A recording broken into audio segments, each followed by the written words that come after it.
पहा नवीन एपिसोड्स एकदम add free.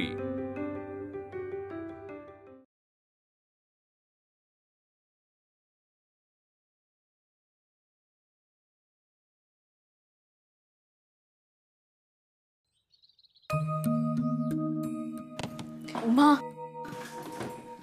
Uma दार उघड। वहिनी काय झाले? बापूंना संशय तर नाही ना आला? मी मी पाहत होते इथनं। अगो तू काळजी करू नकोस, सगळे ठीक आहे, सावरले कसे बसे। काय झालं? तू अशी का बघतेस?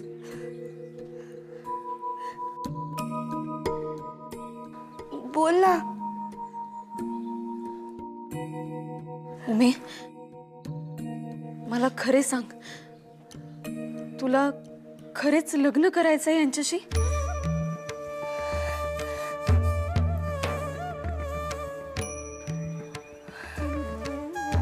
हो।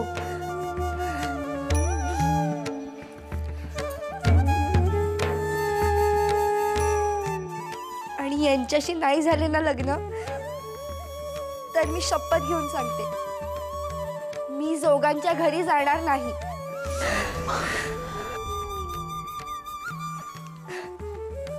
माझे मेलेले मन पुन्हा यांच्यामुळे जिवंत झाले। आता माझ्या जीवाचे फूल यांच्याच ओंजळीत पडेल, नाहीतर। उमा, असे अभद्र नको ग बोलूस।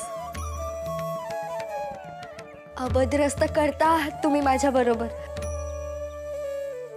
नाही,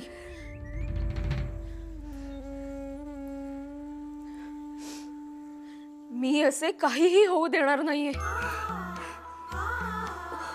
वहिनी, हो उमे, घरातल्या कोणत्याच बाईला या लग्नाबद्दल आनंद होत नाहीये, परंतु बापूंसमोर कोणाची बोलायची हिम्मतच होत नाहीये। पण सासूबाईंनी या क्रांतिकारकाला या घरात आसरा दिल्यापासून उरातले बळ वाढले हो। उमे, बाळकृष्ण तुझ्यासाठी अगदी योग्य अशीच जोड आहे। वहिनी, हो, तुला खरे सांगू का ग, त्या जोगांशी तुझे लग्न ठरल्यापासून तू इथून पळून जावेस असेच वाटायचं मला। पण जाणार कुठे होतीस? मात्र आता बाळकृष्ण जर तयार असेल लग्नासाठी, तर तुझ्या जीवनाचे सार्थकच होईल। हे करे की याच्याविषयी काही माहिती नाहीये, परंतु त्या माहिती असलेल्या जोगांपेक्षा माहिती नसलेला बाळकृष्ण 100 पटीने चांगलाच। उमा, तुझे लग्न 3 दिवसांवर आले, जोगांकडे लग्नाची तयारीही सुरू झाली, त्या चंदा काकूही आल्यात, मोठी जहालबाई आहे ती। उमा, आपल्याकडे ना वेळ फार कमी आहे आणि धोका खूप मोठा आहे, आता जीवावर उदार व्हावेच लागेल। असा नाही तर तसा जीव जाणारच आहे वहिनी।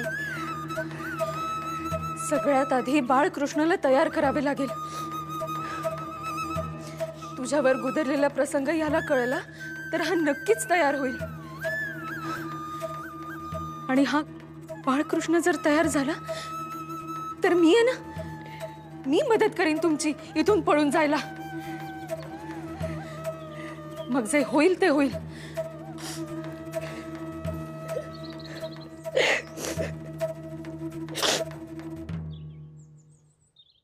आज मला माझ्या आजीने अजून एक गोष्ट सांगितली। कोणती?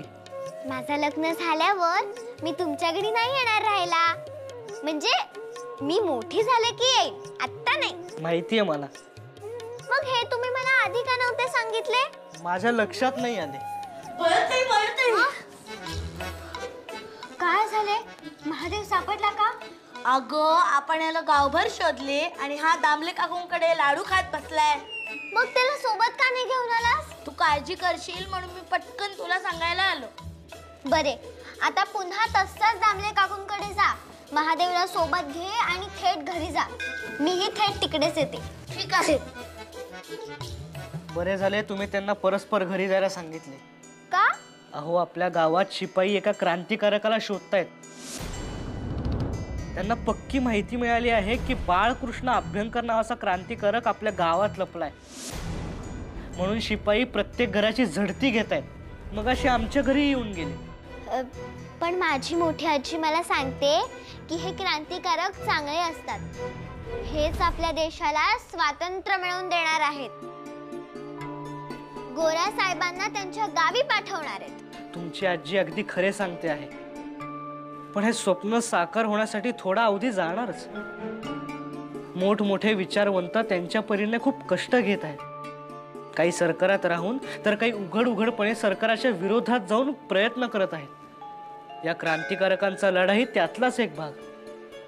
आपण त्यांना क्रांतिकारक म्हणतो, पण हे सरकार त्यांना दरोडेखोर समजतात. त्यांचे लेखी ते गुन्हेगार आहेत. त्यामुळे मला तर वाटते तो क्रांतिकारक आपल्या गावात नाही सापडला तर उत्तम. का? तुम्हाला असे का वाटते? समजा त्या क्रांतिकारकाला दामले कुटुंबियांनी आसरा दिला असेल आणि तो त्यांच्या घरी समजा सापडला, तर ते शिपाई दामल्यांच्या घरावरून सुद्धा नांगर फिरवायला कमी करणार नाहीत. कारण त्यांच्या लेखी क्रांतिकारकांना आसरा देणे हा एक गुन्हा आहे. चला आपण निघूया इथून. हो.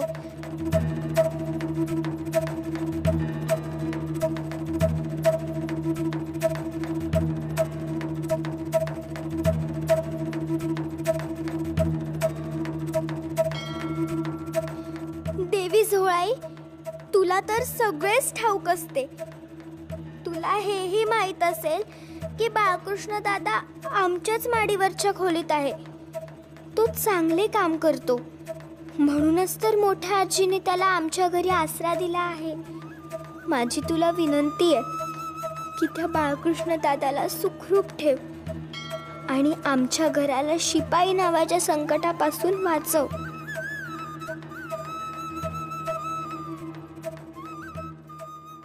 उदरभरण नो हे जाणीजे यज्ञ कर्म. जय जय रघुवीर समर्थ.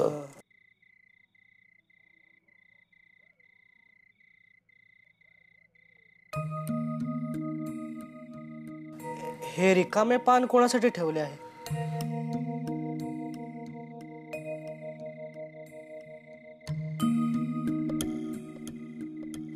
रघुनाथासाठी. तो आला तर.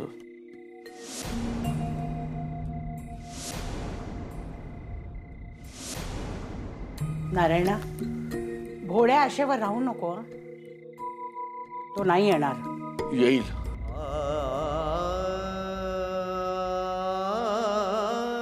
मला खात्री आहे आपल्याशिवाय नाही करमायचं त्याला.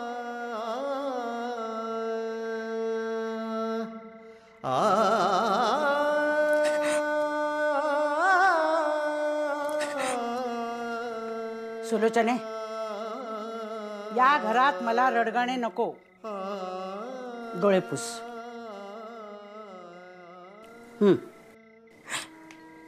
सासूबाई, मला सारखे वाटते मी न्याहारीचा एवढा बाऊ केला नसता तर हे सारे. फार बरे केलेस. नाहीतरी गोदाला जायला काहीतरी निमित्तच हवं होतं. त्यांचं हे आधीपासूनच ठरलं होतं जायचं. बरे झाले. नाहीतरी लग्नामध्ये काहीतरी मान अपमान केला असता. गेली तेच बरं झालं. जाऊ दे, तू उगीच आपल्या अंगावर ओढून घेऊ नकोस. तर काही दिवसांनी आपल्या घरात शुभ कार्य आहे. सदाशिवचं लग्न आहे. हसत खेळत राहा. ही सुटकी तोंड घेऊन फिरू नका. घर कसं हसतं खेळतं ठेवा. जाणारे आपल्याला वाकुल्या दाखवून गेले. ते तिकडे मजेत असतील. हा, आपण उगीच इथं ऊर बडवून घेतोय. काही गरज नाहीये त्यांचा विचार करण्याची. आता काही दिवसांनी आपल्या घरात शुभकार्य आहे, तेव्हा वातावरण छान हवं, मंगल हवं. हसत खेळत राहा. माझ्याकडे बघा. म्हणजे हसू येईल तुम्हाला. आपण हसलो ना तर घर हसेल. सुरुवात करा करा करा. चंदाताई, बसा पाटावर जेवायला. मी मग तुमचे झाले की बाहेर मुलांची आणि पुरुषांची पंगत, मग आम्ही. हे काय नुसता पाठ?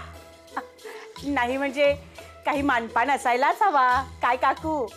पाठ, पाठासमोर रांगोळी, समई, केळीचे पान सगळे कसे रीतीप्रमाणे झाले पाहिजे. हो का? पण केळवण किंवा व्याही भोजन नाहीये एवढे सगळे करायला.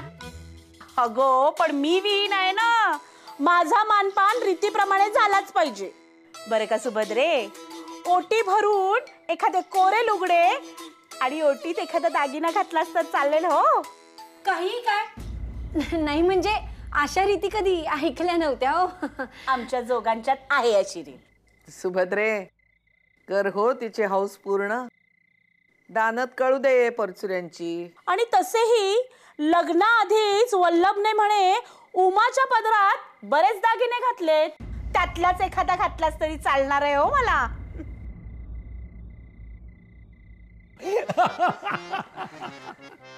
आले हो, अगदी जवळ येऊन ठेपले हो या वल्लभाचे शुभमंगल. होय होय होय, अगदी वास्तविक वल्लभ म्हणजे प्रिय, परंतु नाव वल्लभ असूनही कोणाचाही प्रिय नव्हतो मी. आता मात्र उमेचा वल्लभ होणार.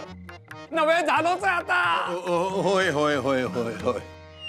पण सासरे बुवा, लग्न साधेपणाने देवळातच करू. उगाच गाजा वाजा नको, नाहीतर ते नवमतवादी येऊन गोंधळ घालायचे. एक नवीनच व्याध आहे नवविचारांची. अरे काय झेंडा फडकवायचाय तो मुंबई पुण्यात फडकवा. इथे येऊन उगाच नको त्या गोष्टीत नाक खुपसू नका म्हणावे. हो हो, आता 3 दिवसावर लग्न आहे, ते व्यवस्थित पार पडले म्हणजे झाले. अहो वल्लभ पंत, आज आठवडी बाजार होता ना, आम्ही लग्नाची खरेदी केली देखील. हो का? हो. अरे वा, छान छान. कसा अगदी आनंद पसरला आहे सगळीकडे. शोध रे त्याला, इथेच आहे तो कुठेतरी. शोध त्याला. अहो काय झालं, कशासाठी आलात? हे पहा, आम्ही ज्या दरोडेखोराच्या मागावर आहोत तो दरोडेखोर उर्फ क्रांतिकारक बाळकृष्ण अभ्यंकर तुमच्या घराच्या दिशेने आलेले समजते. त्यासाठी तुमच्या घराची झडती घ्यायला आलोय आम्ही.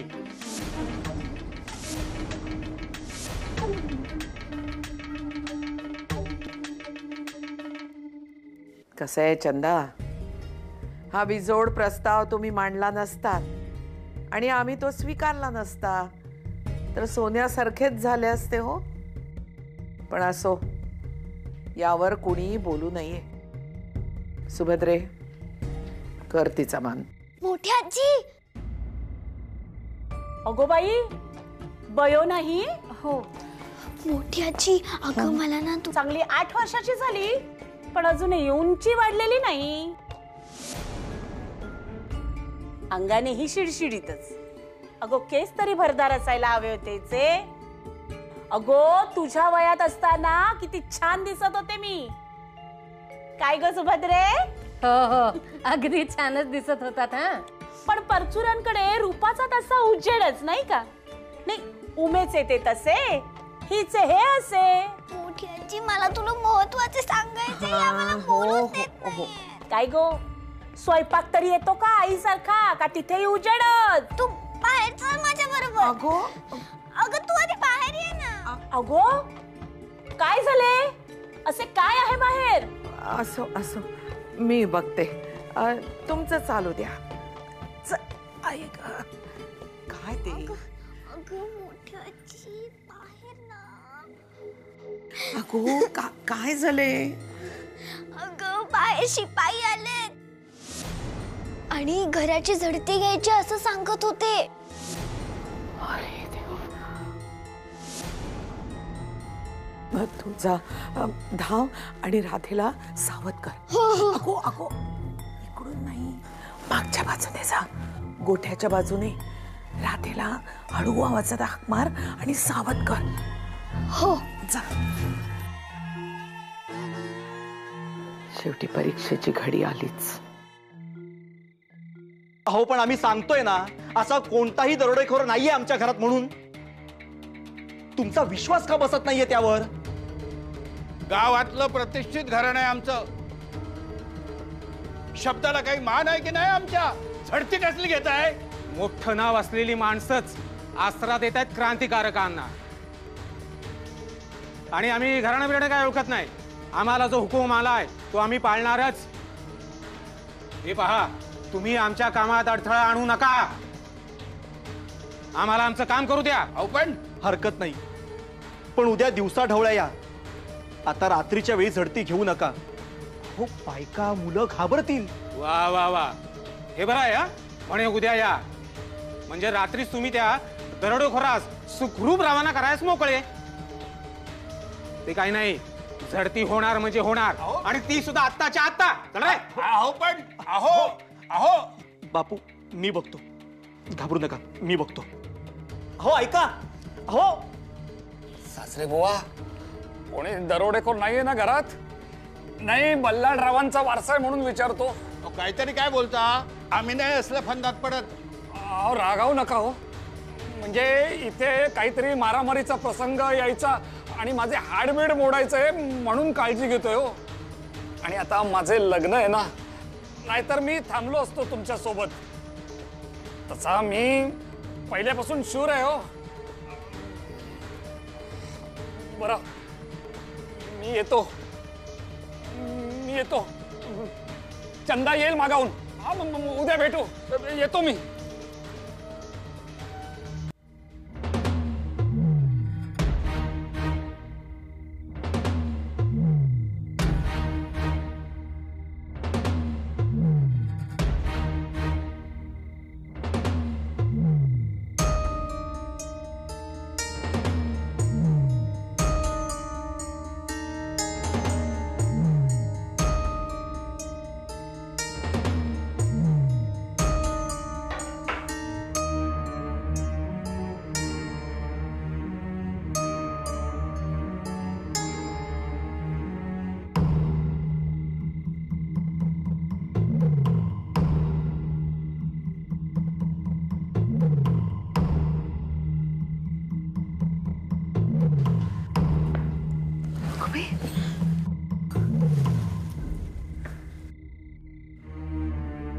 शिपाई आलेत घराची झडती घ्यायला.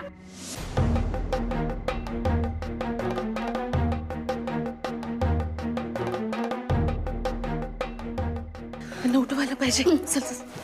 हो अहो उठा, शिपाई आलेत खाली, झडती घ्यायला आलेत. उठा तुम्ही आता. उठा उठा. तुम्ही पलंगा खाली लपा. हळू हळू.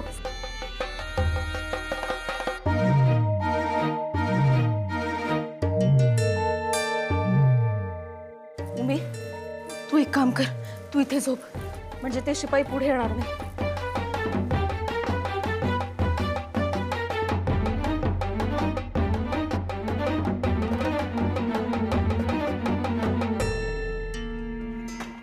शोध रे झाला. इथेच आहे तो क्रांतिकारक. ऐकून तरी घ्या माझं. हो थांबा. हो काय चालवलंय काय तुम्ही? इथे कुणीही क्रांतिकारक वगैरे नाहीये.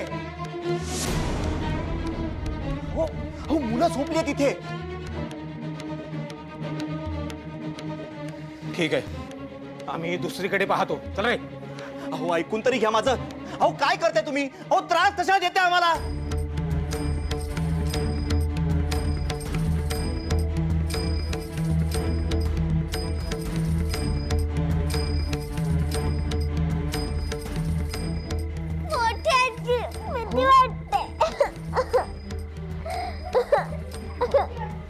अरे हो हो रडू नका रडू नका. अरे बल्लाळ परचुऱ्यांचे नातवंड ना तुम्ही आणि घाबरताय. घाबरायचं नाही, घट्ट राहायचं. चला असं करा, रामरक्षा म्हणा, चांगले बळ येईल. रडू नको, हात जोडा. म्हणा श्री गणेशाय नमः.